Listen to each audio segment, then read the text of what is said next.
Hello hello et bienvenue pour un nouveau vlog. Alors, si je ne me trompe, l'endroit n'est pas habituel pour démarrer un vlog. Où est-ce qu'on est? On est à la Pâtisserie pâtisserie du Vernay. Vernay. Oui, et on est venu pour une petite Dégustation. bravo. Et on a hâte que le chef arrive. Ça y est, on s'assied dans le laboratoire du chef.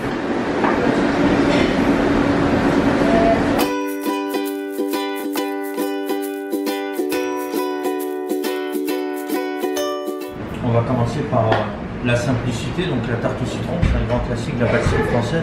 Ici, vous pouvez apercevoir en fait une simple tarte, un montage assez quand même technique. Alors ici, avec une pâte sucrée qui a subi 2 cuissons. Ensuite, on va y mettre une dorure dessus à base de jaune et de crème qui va imperméabiliser entre guillemets la pâte, qui va permettre qu'elle dure un petit peu plus longtemps dans le temps et qui va lui apporter un croustillant supplémentaire. Et ici, entre la pâte sucrée et le biscuit, vous pouvez y apercevoir un confit de citron. Donc ce confit, il est vraiment très important, on n'en met pas beaucoup, on en met aux alentours de 7-6 grammes par tarte. C'est vraiment ce qui va donner la longueur en bouche. Quand on fabrique un gâteau, on va chercher entre 3 goûts et 3 textures. Le zeste, c'est vraiment ce qui va rester dans la bouche en dernier. Je veux que quand vous mangez la tarte citron et que vous l'aviez fini, il vous reste une légère pointe d'acidité pendant quelques minutes dans la bouche, c'est très important. Et par rapport à la longueur en bouche, que vous allez pouvoir aussi vous apercevoir sur l'ensemble de mes gâteaux, on peut retrouver quand même entre 45 et 50% de mâche. Donc la mâche, c'est à la fois les biscuits, comme les petites pâtes sucrées que je vais rajouter par exemple sur le chocolat Vernay, ou une meringue qu'il y a sur un simple chou. Parce que plus on va mâcher un gâteau, plus on va le garder longtemps dans la bouche, donc on va le croquer, et plus les goûts, les saveurs vont se diffuser plus lentement. C'est ce qui va nous donner un goût entre guillemets supplémentaire. Plus on va mâcher un gâteau aussi, une crème, et plus ça va désucrer l'ensemble du gâteau. Donc on s'en sert à la fois pour contrebalancer le sucre. C'est pour ça aussi que ici j'ai mis un petit biscuit à la noisette qui va réguler entre guillemets l'acidité, qui va apporter une petite amertume, mais aussi pour jouer sur les sucres et les fameuses textures de crème. C'est vraiment des gâteaux avec une grande simplicité, parce que la pâtisserie à la base c'est la simplicité. On dit souvent que les meilleurs gâteaux sont ceux de nos mamans parce que c'est ceux qui sont faits avec la plus grande des simplicités et puis le plus d'âme surtout. Donc même avec une grosse production, on essaie de garder quand même cette âme. Mais par contre, en termes de goût, d'équilibre et de saveur, on essaie de pousser vraiment tout au maximum. Je vais vous inviter à goûter la tarte au citron. Ensuite, on parlera de la vanille d'Evelyne. Alors les gourmands? Encore prise en flag. La vanille d'Evelyne, donc c'est aussi un gâteau signature que on faisait sur Paris avec Monsieur Musa, Angelo, qui est meilleur ouvrier de France et champion du monde de la pâtisserie, qui est actuellement chef pâtissier du Plaza Atelier. Et là, quand on parle de technicité de goût sur la tarte au citron, mais aussi de simplicité, on va rester dans cet esprit avec la vanille d'Evelyne. Mais par contre, on va parler du sourcing. Par exemple, pour ce gâteau, on utilise 2 sortes de vanille. Je l'aime beaucoup celui-là. Très très bon. Vanille d'Evelyne. À retenir.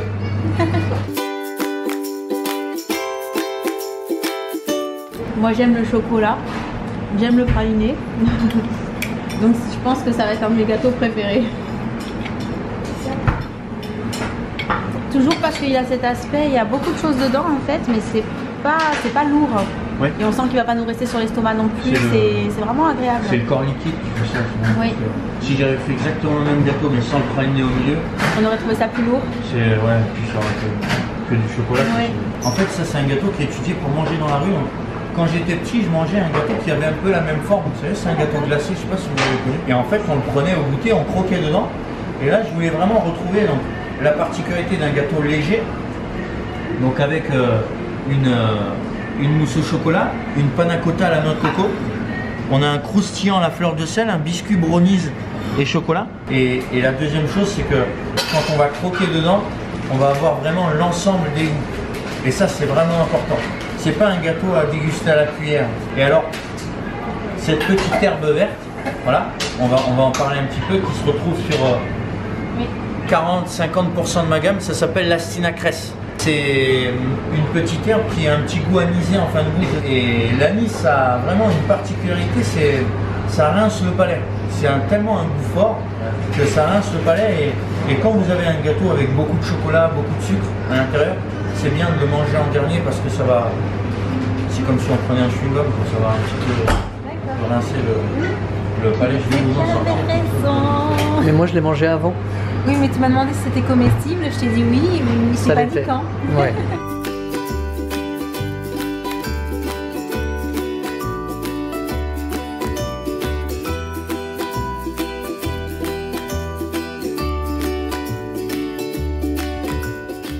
Mais il y en a encore un qui arrive en fait. Ici, pour la fin, Regarde.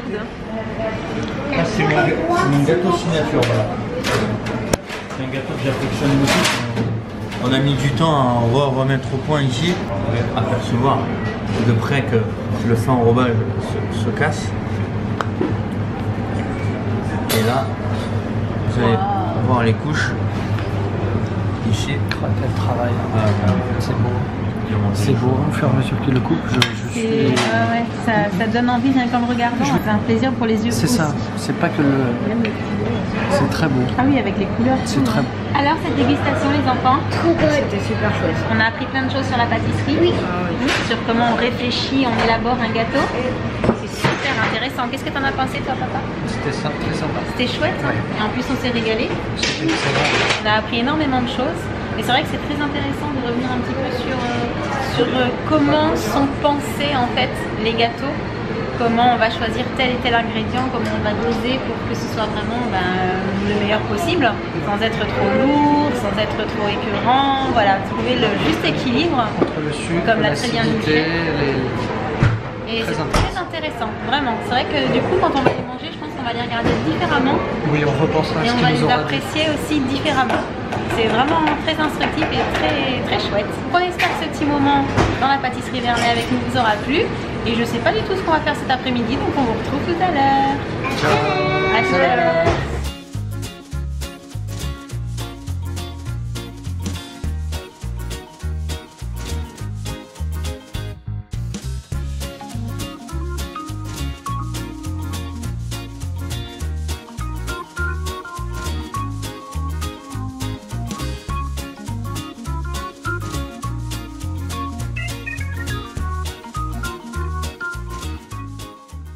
Recoucou, on vous retrouve en fin d'après-midi. Alors, entre-temps, on est rentré à la maison, on a grignoté parce que comme on avait fait la dégustation, en fait, c'était, comment dire, a duré un petit peu longtemps. Donc à midi, on n'avait pas super faim. Donc on a grignoté un petit peu. Ensuite, on est allé à la patinoire pour que la puce s'entraîne. Ça va, ça rentre hein, le patin. Elle a patiné toute seule. Ouais, on va dire. En tout cas, on s'est bien amusé. Et là, en rentrant, on avait envie de tester ça. Du coup, on s'est installé tranquillou dans la chambre de maman et on va voir un petit peu ce que ça donne. Et on s'est dit qu'on allait vous en profiter pour vous montrer en fait. Donc c'est parti. Donc la boîte se présente comme ceci. On vous l'avait montré dans la vidéo cadeau de Noël des enfants. Et c'est pour faire des glosses, d'après ce que j'ai compris. Donc tu ouvres la boîte avec des petits stickers pour décorer les petites boules. Alors, qu'est-ce que ça donne? Montre-nous. Ah, c'est mignon. Attends, tu vas faire tomber la lumière. Comme ça. Alors, on a les colorants, si je me trompe pas, Oui, c'est ça? qui sentent. Ça, c'est la base pour les glosses. Ça, c'est le récipient pour mélanger. La petite cuillère. Le Et petit ça bol. C'est quoi ça? C'est pour faire quoi, tu crois? C'est en fait, c'est Ah, non, c'est pour faire le mélange. un petit bol. D'accord. On va voir un petit peu comment on va s'en sortir. Et ça, ce sont donc les petits récipients pour faire les baumes. Quelle couleur tu veux prendre pour commencer? Bleu. Oh, je suis étonnée. J'étais persuadée que tu choisirais rose. Donc, on a sorti le matériel qu'on va utiliser. On a juste laissé les trois petits...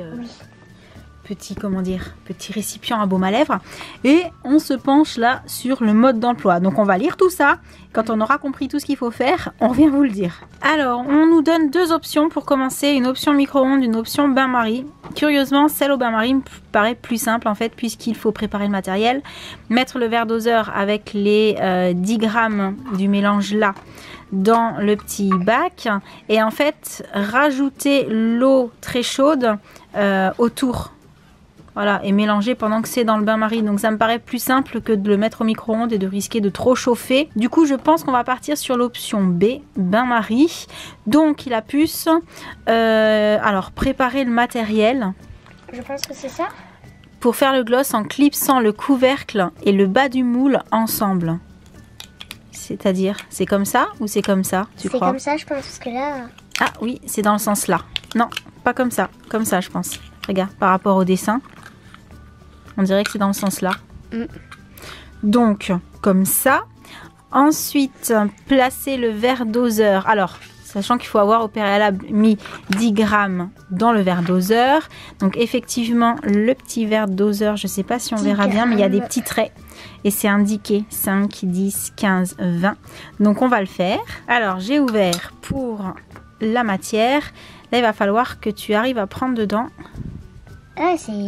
Et à en faire tomber. Moi à ta place, j'aurais pas pris avec la cuillère, j'aurais pris avec la spatule. Comme ça, tu peux racler après sur le bord. Attends, regarde. On va faire comme ça. Voilà. Plutôt avec le côté spatule. Regarde. Comme ça. Et on racle sur le bord.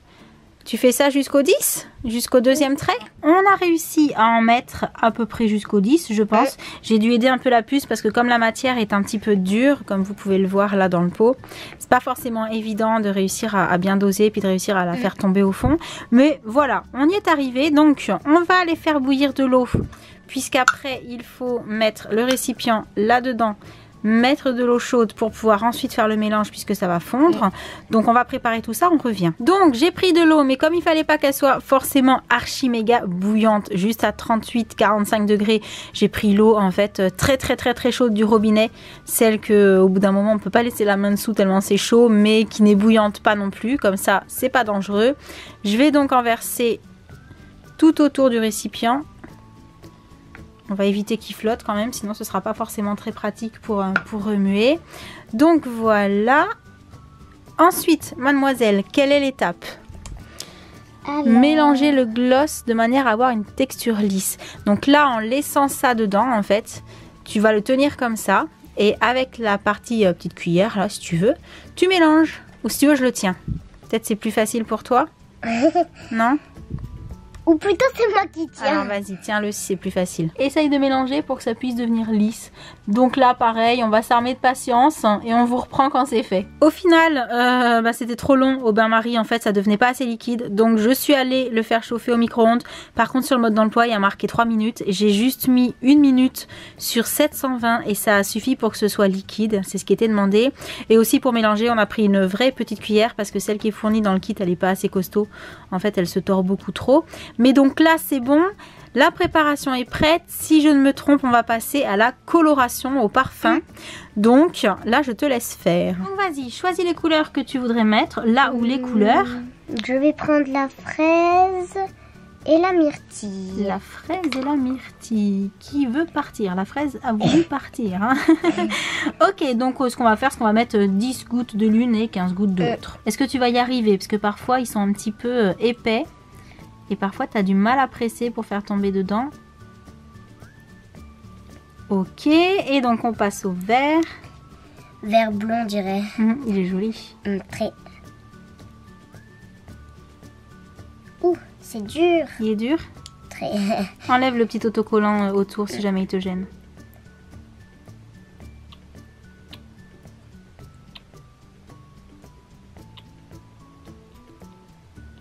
C'est des grosses gouttes, ça?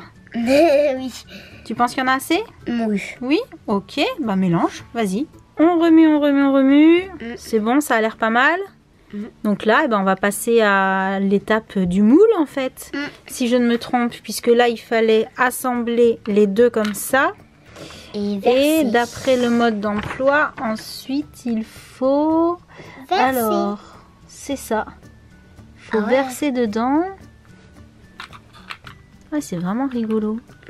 On verse dedans et ensuite il faudra attendre que la base soit solidifiée. Donc je vais te sortir la cuillère. Parce que c'est mieux sur la cuillère. Tu verses dedans, mais par contre je pense qu'il faut que tu fasses attention à ce que ça ne dépasse pas du dessus. Donc si ça commence à dépasser, tu t'arrêtes. D'accord. Encore? Vas-y, vas-y. À mon avis, tu peux y aller encore. Super! Donc, on va laisser durcir. Et quand ça a durci, on revient pour voir quelles sont les étapes suivantes. Ok? Ok. On vient de sortir le baume, enfin, le début du baume du frigo. On l'a laissé un quart d'heure pour être sûr qu'il soit bien, comment dire, durci, tout simplement.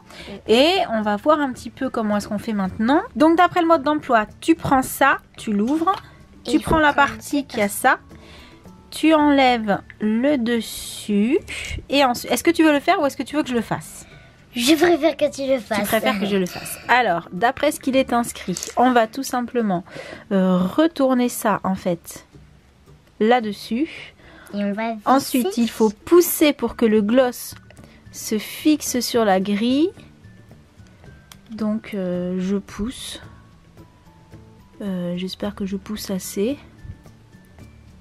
Voilà. Et ensuite, on est censé tourner pour libérer le gloss. Et j'ai l'impression que ça marche. Que ça n'a pas marché.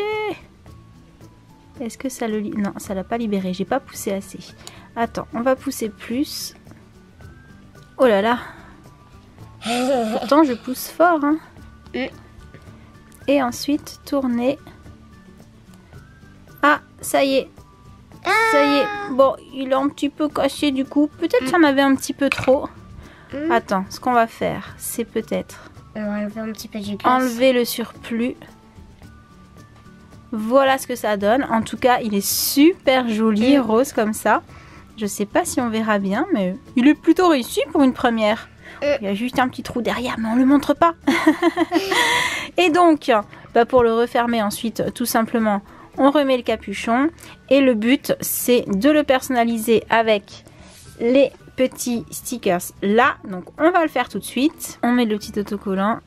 Et normalement, on doit l'appliquer avec la spatule. Mais la spatule, nous, on s'en est servi pour le gloss. Du coup, elle est pleine de gloss. Donc, je vais tout simplement faire ça. Ils disent de bien appuyer avec la spatule. Donc, on va faire avec les ongles.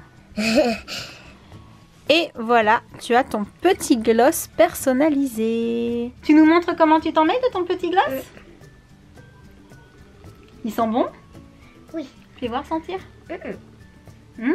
Sympa.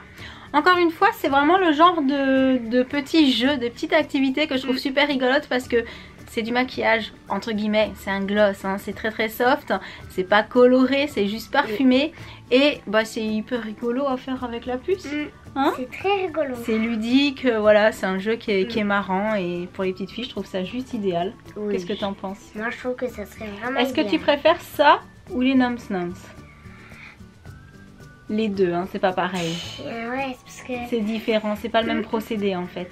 Ouais, là, voilà. c'est un peu plus technique. Là, il y a le petit bol pour faire le mélange, le bain-marie, tout ça. Pour faire la forme. C'est peut-être un peu plus compliqué. Nums Nums, juste tu mélanges, tu mets dans le petit camion, paf, ça fait le petit sorbet. Là, c'est un peu plus technique, mais à l'arrivée, tu as un produit qui est un peu plus technique aussi parce que ça ressemble à un gloss de grande. Et oui. Et oui.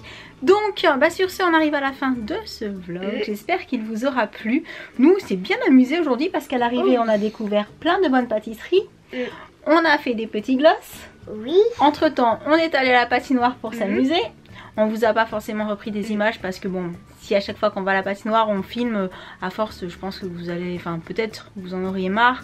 Donc on voulait pas, voilà, on s'est dit non, on va pas encore leur montrer la patinoire. Mais voilà, en tout cas on a passé une bonne journée. Donc on vous envoie plein de gros bisous. Et on vous dit à très bientôt. Ciao.